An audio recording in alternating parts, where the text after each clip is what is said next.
Imagine a bright, sunny Saturday afternoon. The sky is blue, the sun is shining, and everything feels calm in my little neighborhood. Birds are singing their happy songs, hopping from tree to tree. Kids are running around, laughing and playing games like tag or hide and seek. It's the kind of day where you just want to smile and relax. Everything is peaceful until vroom, my motorcycle roars through the quiet. That's me, Jake. I'm just a regular guy who loves his bike. It's big, it's shiny, and it makes a loud sound that I think is super cool. I'm not trying to bother anyone. I'm just riding home after a long week of work, feeling the wind on my face and enjoying my ride. I pull into my street, and the noise bounces off the houses. Most people don't mind. Some even wave at me as I pass by. But there's one person who hates it every single time, Karen. She's the boss of our homeowners association, or HOA for short. That's a group that makes rules for our neighborhood, like how tall your grass can be or what color your house can be painted.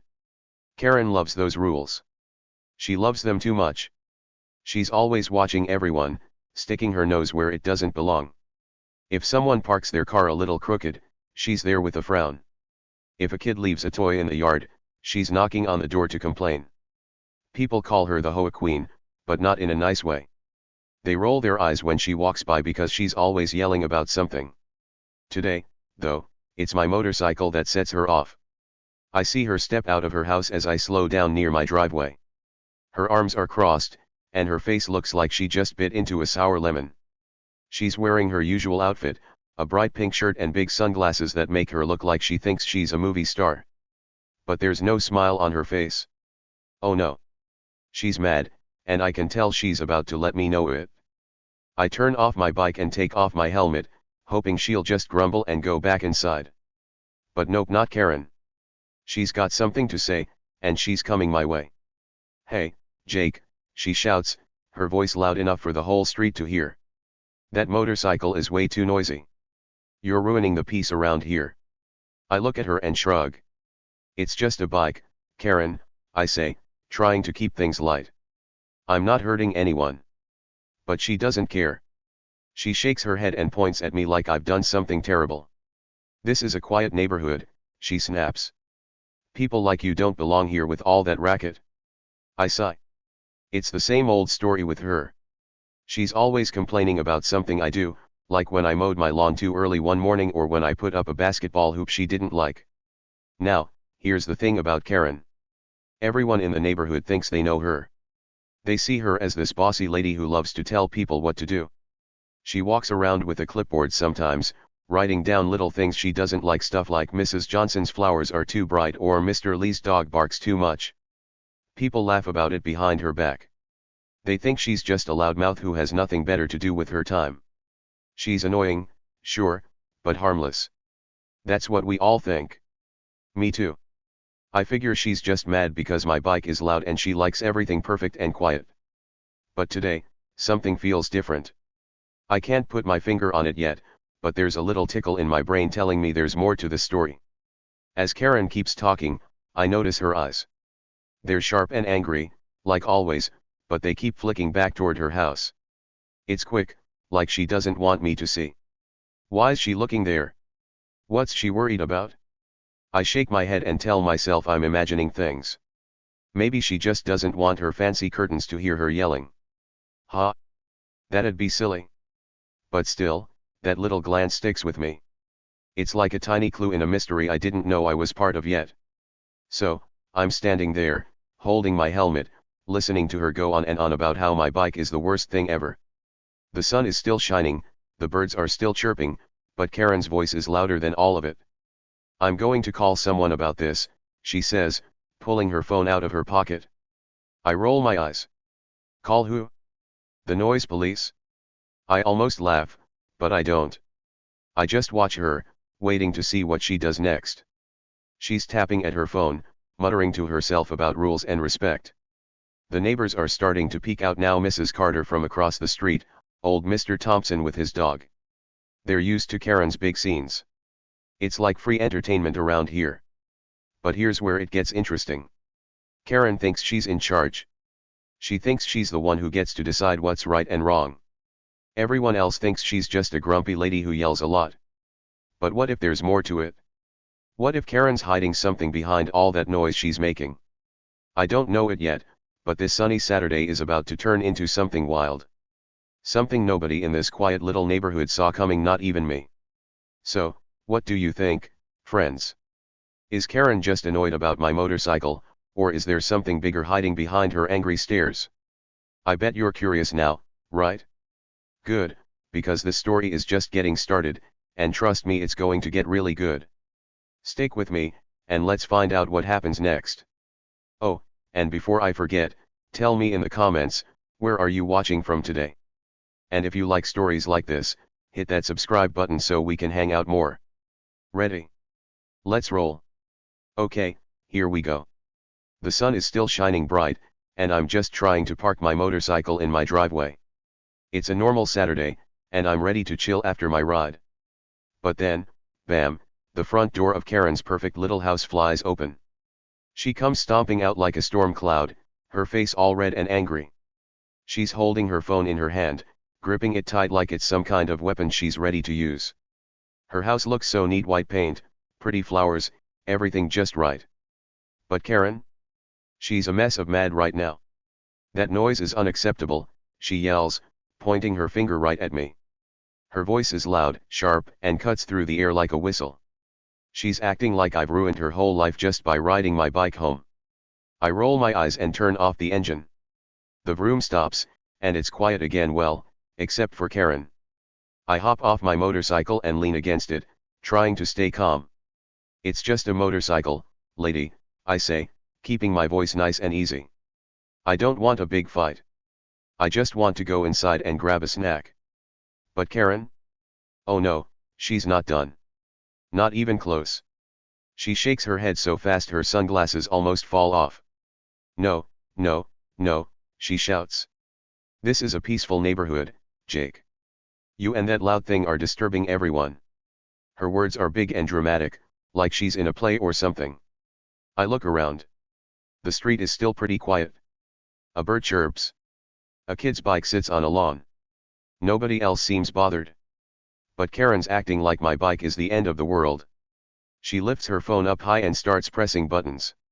I'm calling 911, she says, her voice getting louder and shriller, like a siren all by itself. You're disturbing the peace, and I won't stand for it. I blink at her. 911? For a motorcycle? That's silly. I almost laugh, but I don't. I just watch her, wondering how far she's going to take this. She's talking into the phone now, yelling so loud I bet the person on the other end has to hold it away from their ear. Yes, hello. There's a man here making too much noise with his motorcycle. It's awful. You need to send someone right now. She keeps pointing at me while she talks, like I'm some bad guy in a movie. I shake my head and kick at a little rock on the ground. This is Karen being Karen, always making a big deal out of nothing. The neighbors start peeking out now. Mrs. Carter pulls her curtain back a little and looks through her window. Old Mr. Thompson steps onto his porch with his tiny dog, who yaps once and then sits down. They're watching, but they don't look mad. They're just nosy. They've seen this before: Karen flipping out over something small. Last week, it was because someone left a trash can out too long. The week before, it was a kid's skateboard in the street. It's like a show they're used to. They shake their heads and whisper to each other, probably saying, "There she goes again." I get it. Karen's loud, and she loves to complain. It's her thing. But then, something weird happens. While Karen's busy yelling at me and talking to 911, I notice something strange. Her hands, they're shaking. Not just a little shake from being mad, like when you're so annoyed you can't keep still. No, this is different. It's a big, wobbly shake, like she's scared or nervous. Her fingers tremble as she holds the phone, and it's not just from shouting. I frown and tilt my head. That's not normal for her.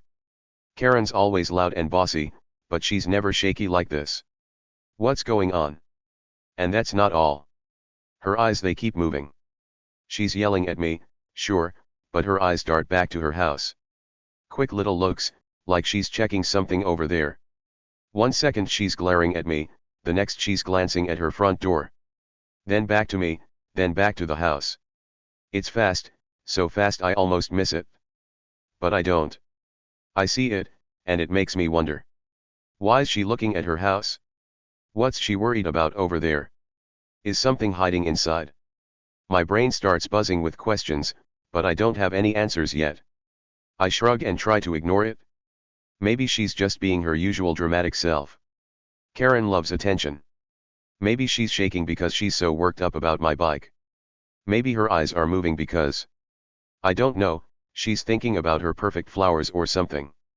That's what I tell myself. Calm down, Jake, I think. She's just crazy old Karen. I've seen her get mad a million times. This is probably nothing new. She'll yell, she'll call someone, and then she'll stomp back inside like always. That's how it goes. Right? Wrong. Oh, I was so wrong. I didn't know it yet, but this wasn't just Karen being loud. This wasn't just another silly fight about rules. Something bigger was bubbling up, something I couldn't see yet. Her shaky hands, her sneaky looks, they weren't nothing. They were clues. Little hints that something wild was about to happen. But standing there by my bike, with her screaming in my face, I didn't get it. I just thought she was being extra annoying today. Boy, was I in for a surprise. The air feels heavier now. Karen's still on the phone, telling 911 how awful I am. He's breaking all the rules, she cries. Send help quick. Her voice is like nails on a chalkboard, scratching at my ears. I cross my arms and wait. I'm not scared of her or her phone call. I haven't done anything bad. But those shaky hands. Those quick looks. They stick in my head like gum on a shoe. I can't shake them off. What's she hiding? Why's she so jumpy? I don't know yet, but I'm starting to feel like this day isn't as normal as I thought. The neighbors keep watching. A breeze blows by, making the trees rustle. My motorcycle sits there, quiet now, just a big hunk of metal. Karen's still going, her voice bouncing around the street. But something's off. Something's coming. I can feel it in my gut, like when you know a storm's about to hit even though the sky's still clear. Karen's mad, sure, but there's more to this. Way more. And I'm about to find out what. Alright, here we are. The next few minutes feel slow, like time is stretching out while I wait to see what happens. Karen's still on her phone, yelling at the 911 people like she's the boss of the world. Her voice is high and squeaky, bouncing off the houses around us. He's terrorizing the neighborhood, she screeches, pointing at me with her free hand. Terrorizing me. I'm just a guy with a motorcycle. I lean against my bike, crossing my arms, waiting for her to run out of steam. She's like a wind-up toy that keeps going and going. I figure she'll get tired soon and stomp back into her house. That's what she usually does after she yells. But then, something changes. I hear a sound, wee-oh-oh, sirens. They're loud and getting louder fast. My head snaps up, and I look around. Where are they coming from? They sound close. Really close. Like, right here on the street close. My eyebrows scrunch together. Huh? How did the cops get here so quick? Karen only started calling a minute ago. I glance at her, and that's when I see it, her face isn't red and mad anymore. It's pale, like all the color just drained out of it. Her mouth drops open, hanging there like she forgot how to close it. She's still holding the phone, but she's not yelling now. She's frozen. I'm confused. Why's she acting so weird? I turn my head, and that's when I see them, two police cars rolling up the street. Their lights are flashing, red and blue, spinning around like a dance party. My heart beats a little faster. Are they here for me? Did Karen really get them to come that fast just because my bike was loud? But then, surprise, the cars don't stop near me. They turn right into her driveway. The tires crunch on the gravel, and the sirens go quiet. Two officers step out, big and serious, with straight faces. They don't even look my way. They walk straight toward Karen's front door. My jaw drops. What's happening? Karen's phone slips from her shaky hand and hits the ground with a little thud. She doesn't pick it up. She just stares at the cops, her eyes wide like a deer caught in headlights. I swear I hear her whisper something under her breath, no, no, no, so quiet I almost miss it. Her voice isn't loud or bossy anymore. It's small and scared. I blink at her. Karen. Scared. That's new. She's always the one making everyone else nervous with her yelling and rules. But now, she looks like she wants to run away. I lean forward a little, still resting on my bike, trying to figure this out. The neighbors are watching too. Mrs. Carter's curtain twitches again, and Mr. Thompson's dog yaps like he's excited. The officers knock on Karen's door, bang, bang, but she's not moving. She's stuck there, staring at them. One of the cops turns to her. He's tall, with a hat that makes him look even taller. "Ma'am," he says, his voice deep and calm, "we need to talk to you." Karen shakes her head fast. "No, no," she says, louder this time. "I called you about him."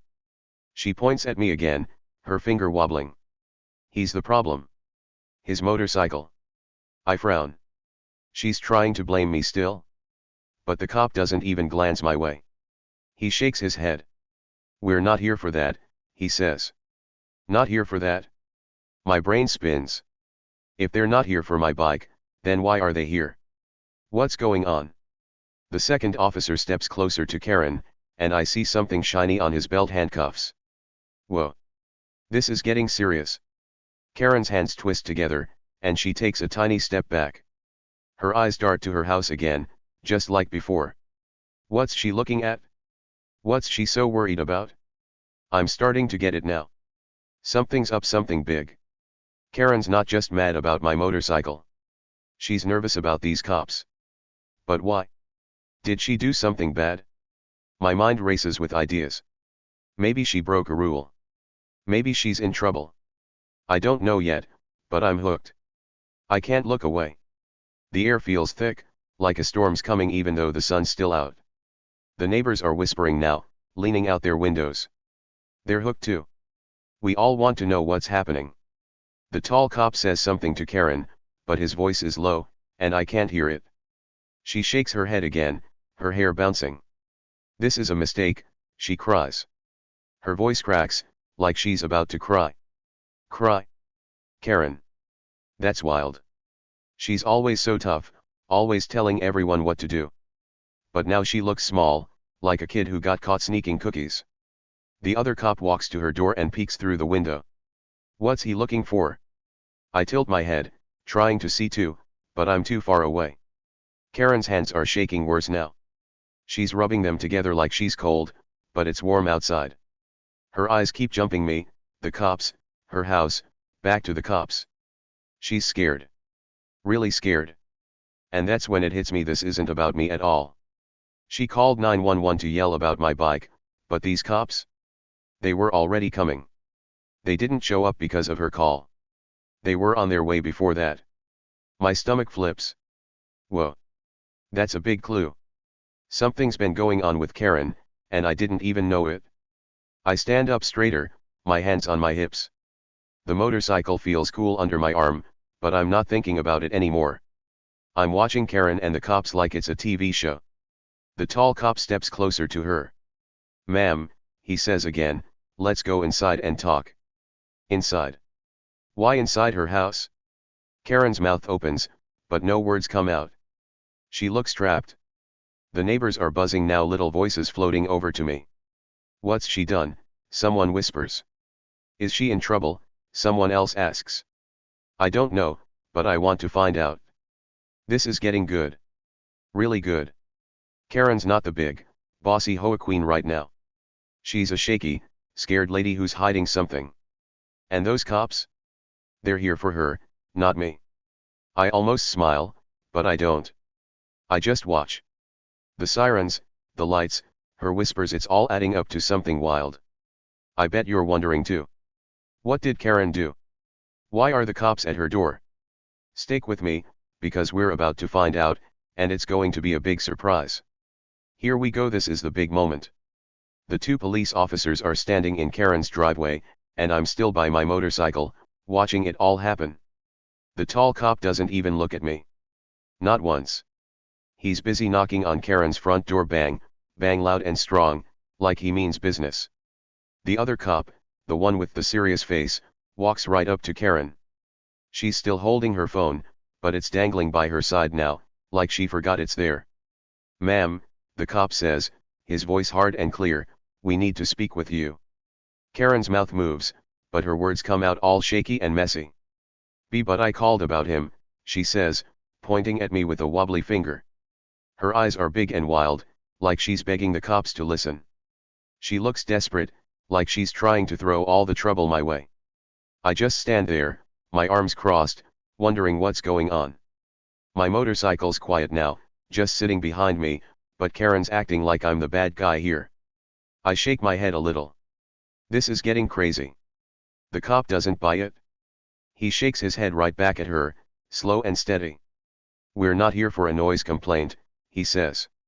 His words hit the air like a hammer. Not here for a noise complaint? My ears perk up. What does that mean? If they're not here about my bike, then why are they here? Karen's face goes even paler, like a ghost. She takes a tiny step back, her sneakers squeaking on the pavement. The cop's eyes stay locked on her. Then he drops the bomb. "We're here about the warrant," he says. "Warrant? Whoa." My jaw drops so fast it almost hits the ground. A warrant? Like, a real police warrant? I've seen those on TV when someone's in big trouble and the cops come to get them. The neighbors hear it too, and I hear gasps all around me. Mrs. Carter's curtain flies open wide now, she's not even hiding anymore. Mr. Thompson's little dog barks like crazy, and people start whispering fast. "A warrant," someone says. "For Karen," someone else whispers. My brain is spinning. This is huge. Karen's eyes go so wide they look like they might pop out. She shakes her head fast. "No, no, no," she cries, but her voice is weak now, not bossy like before. The cop doesn't wait for her to finish. He reaches to his belt and pulls out something shiny, handcuffs. They clink together, cold and metal, glinting in the sunlight. My heart beats fast. Handcuffs. For Karen? This is unreal. The cop steps closer to her and says, "You've been dodging us for weeks." His voice is calm but strong, like he's not messing around. Tax fraud, embezzlement, ring any bells? Tax fraud? Embezzlement? I blink hard. Those are big words, but I know what they mean, they're bad stuff. Tax fraud is when you cheat on your money papers and don't pay what you owe. Embezzlement is stealing money you're supposed to take care of. My mouth hangs open. Karen's been doing that. The cop keeps talking, and the story spills out like juice from a tip cup. Turns out, Karen wasn't just the mean HOA lady who yelled about rules. She was a crook. For years, she'd been taking money from the homeowners association.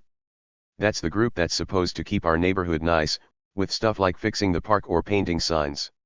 She was stealing it. I can't believe it. Karen, the one who always told us to follow the rules, was breaking them herself. She used that money to buy fancy things, new clothes, shiny jewelry, maybe even that big TV I saw through her window once. She was living large, acting like a queen, while she pointed fingers at everyone else. "Cut your grass," she'd yell. "No loud noises," she'd snap. All this time, she was hiding her own big, sneaky secret. My head shakes all by itself. Wow. Just wow. And here's the funniest part, the best part. Karen thought she was so smart. She called 911 on me, saying my motorcycle was the problem. She figured if the cops came for me, they'd be too busy to bother her. Ha! She was wrong, super wrong. Those cops weren't here because of her call. They were already coming for her. They'd been looking for her for weeks, chasing her trail like hunters after a fox. My bike? That was just bad timing for her. She messed up big time, and now it's all crashing down. The tall cop grabs her arm, not hard, but firm, and turns her around. "Hands behind your back," he says. Karen's shaking like a leaf now, her whole body trembling. "This is a mistake," she cries, but it sounds fake, like she knows she's caught. The handcuffs click, snap, snap, and they're on her wrists. The metal shines in the sun, locking her hands together. The neighbors are going wild now. Someone cheers. Mr. Thompson claps his hands, and his dog spins in a circle. Mrs. Carter's leaning so far out her window I think she might fall. Everyone's buzzing, talking fast. She's going to jail, a kid yells from down the street. I just stand there, my eyes huge, watching it all. Karen's not the HOA queen anymore. She's not the bossy lady with the clipboard and the mean glares. She's a thief, caught red-handed, and the cops are taking her away. My motorcycle sits quiet behind me, but I don't care about it right now. This is better than any movie. Karen's head drops, her hair falling in her face. She's not fighting anymore. She's done. The cop by the door steps back and nods to the other one. Let's go, he says. They start walking her to the police car, her feet dragging like she doesn't want to move. I take a deep breath. My heart's still pounding. This is the big reveal, the moment everything flips upside down. Karen thought she could trick everyone, but she couldn't trick the cops. They knew her secrets all along. And me? I'm just the guy with the loud bike who got a front row seat to the show. The neighbors are still talking, their voices mixing into a big hum. The police car door opens, and Karen's about to get in. This is at the end of her game. What a twist. Okay, here's what happens next. It's the end of the wild ride. Karen's in big trouble now. The cops have her in handcuffs, and she's still yelling as they pull her toward the police car. This is a mistake, she shouts, her voice all squeaky and loud. You've got the wrong person. But the cops? They don't care what she says. They've heard it all before. The tall cop just shakes his head and opens the car door. The other one helps her in, not rough, but firm, like they're done with her games. Karen's face is red again, but not from being mad this time. She's scared and mad all mixed up. They push the door shut slam, and just like that, the street goes quiet. I look around, still standing by my motorcycle. The neighbors are coming out now, not just peeking anymore. Mrs. Carter steps onto her porch, her arms crossed, whispering to Mr. Thompson. He's nodding, holding his little dog tight so it doesn't run off. Some people are clapping, like they're happy it's over. One guy down the street, big, loud Mr. Pete, yells, "Good riddance." That means he's glad she's gone, and I can't help it, I laugh out loud. It's funny because it's true. Karen, the HOA's little dictator, the lady who acted like she ruled us all. She's done for. Finished. No more bossing us around. The police car starts up, and the lights flash again, red, blue, red, blue. They pull out of her driveway slow and steady, driving off with Karen in the back. I can see her through the window, her head down, not yelling anymore. She's gone, and it feels like a big weight lifted off the whole neighborhood. Later that day, I hear something crazy from Mr. Thompson. He says the cops went into Karen's garage after she left and found stacks of cash, piles of money hidden in boxes and bags. That's the proof she'd been stealing from the HOA all this time. She wasn't just mean, she was a liar and a thief, living a big, sneaky lie while telling us how to live. I shake my head and smile. That's wild.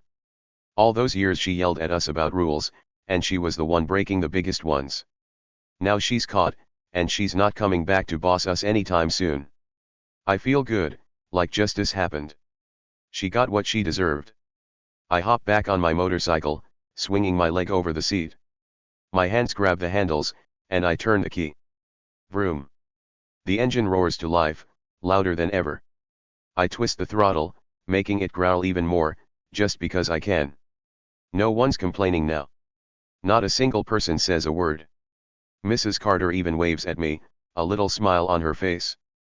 Mr. Pete gives me a thumbs up. The neighborhood feels different, lighter, freer, like we can all breathe again. Karen picked the wrong day to mess with me. She thought she could call the cops and make me the bad guy, but it all fell apart. Her own sneaky tricks turned against her, and now she's the one in trouble. I rev my bike one more time, the sound bouncing off the houses, and then I ride down the street, feeling awesome. The sun's still shining, the birds are back to singing, and everything's good. Karen's gone, justice is served, and I'm just a guy with a loud bike who watched it all go down. What a day. Wow, what a day that was. The police car's gone now, taking Karen away with its flashing lights fading down the street. I'm still standing by my motorcycle, the engine quiet, just thinking about everything that happened. The neighborhood's calm again, birds chirping, kids laughing somewhere nearby, the sun still shining like nothing wild just went down. But it did. Karen, the lady who acted like she owned this place, Got caught. She's not the boss anymore. And me? I'm just a guy with a loud bike who saw it all happen. It's kind of funny when you think about it, right? Let's take a step back and look at this. Karen was always loud. She yelled at me about my motorcycle. She yelled at Mrs. Carter about her flowers. She yelled at Mr. Thompson about his dog. She walked around with her clipboard, telling everyone what to do, like she was the queen of the neighborhood. We all thought she was just bossy and annoying. But it turns out she was hiding something big. She wasn't just mean, she was sneaky. She stole money from the HOA, money that was supposed to help us all, and used it for herself. She acted big and tough, but inside, she was scared of getting caught. And guess what? She couldn't hide forever. I rev my bike a little, just for fun, and smile. The sound fills the air, but no one's mad now. It's like the street woke up from a bad dream. Karen thought she could trick everyone. She even called the cops on me, thinking she'd get away with her secret. But the cops were already coming for her. They knew what she did. She didn't expect that, did she? It's like a story where the bad guy thinks they're winning, but then bam, they lose. And we all got to watch it happen. Here's something cool to think about: sometimes, the loudest people aren't the strongest. Karen talked a lot, pointed fingers, and made rules, but she was weak underneath. She was scared and sneaky, hiding her lies behind all that yelling. Me. I just rode my bike and tried to stay out of trouble. I didn't need to be loud to feel okay. And in the end, I'm still here, and she's not. That's kind of neat, right? It makes me wonder who else out there acts big but has something to hide. The neighbors are smiling now. Mr. Pete walks over and says, "Good job, Jake, even though I didn't do anything but watch." Mrs. Carter nods at me from her porch, and Mr. Thompson's dog wags its tail. It feels good, like we're all friends again, not just people scared of Karen's next complaint. Maybe that's the real win. She's gone, and we're free to be ourselves. I can ride my bike, Mrs. Carter can grow her flowers, and Mr. Thompson's dog can bark a little. No one's watching us with a clipboard anymore. So, what's the big lesson here? I think it's this: don't judge people by how loud they are or how big they act. Karen seemed like she had all the power, but she didn't. She was just pretending. And the quiet ones like me, or even you, might be stronger than anyone thinks. If someone's mean to you or tries to boss you around, maybe they're hiding something. Maybe they're not as tough as they look. And if you stand your ground, like I did by just being me, things might turn out okay. Karen messed with the wrong guy on the wrong day, and it all fell apart for her. I hop on my bike and start the engine one last time. Vroom.